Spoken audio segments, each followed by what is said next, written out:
বারাকাতুহু।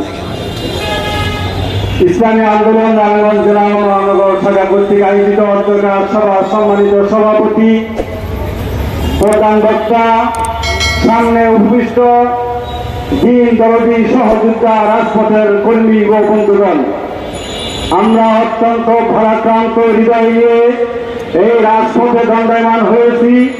আমাদের প্রাণের দাবি, রাষ্ট্রীয়ভাবে রাষ্ট্র ফিলিস্তিনের পক্ষে বিবৃতি দেওয়া হোক, ইসরায়েলের বিপক্ষে বিবৃতি দেওয়া হোক। কথা ঠিক কিনা? স্পষ্ট এবং পরিষ্কার। আপনারা লক্ষ্য করছেন আভিজাত্য হোটেলগুলোর ভিতরে ইসরায়েলি পানি ছাড়া অন্য কোনো পানি তারা বিক্রি করে না। নারায়ণগঞ্জের যেহেতু প্রধান, নারায়ণগঞ্জ থেকে বলছি, নারায়ণগঞ্জ যেই সমস্ত আভিজাত্য হোটেল আছে, আপনারা যদি সত্যিকার মুসলমান হয়ে থাকেন, ইসরায়েলি পানি বিক্রি করতে পারবেন না, পারবেন না, পারবেন না। বাংলাদেশ সাথী বন্ধুগণ, আর একটা বিষয় হচ্ছে, বাংলাদেশের জন্ম থেকে অদ্যপতি পর্যন্ত যতগুলো মন্দির ভাঙ্গা হয়েছে, মন্দিরে অগ্নিসংযোগ করা হয়েছে, একটার সাথে আজও পর্যন্ত প্রমাণিত হয় নাই কোন মুসলমান জড়িত ছিল।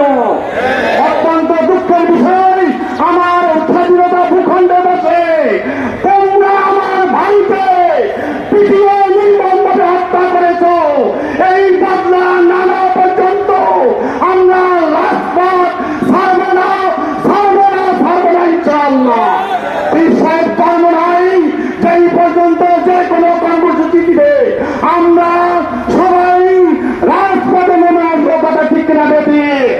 বাঙালি সাথী বন্ধুগণ, আর একটা কথা বলছি, আমাদের ইমানি দায়িত্ব কি ইসলামী আন্দোলনের না সকল মুসলমানের? আজকে সারা বাংলাদেশে ইসলামী আন্দোলন কর্মসূচি দিচ্ছে, সমস্ত মুসলমানদের এগিয়ে আসা উচিত। একজন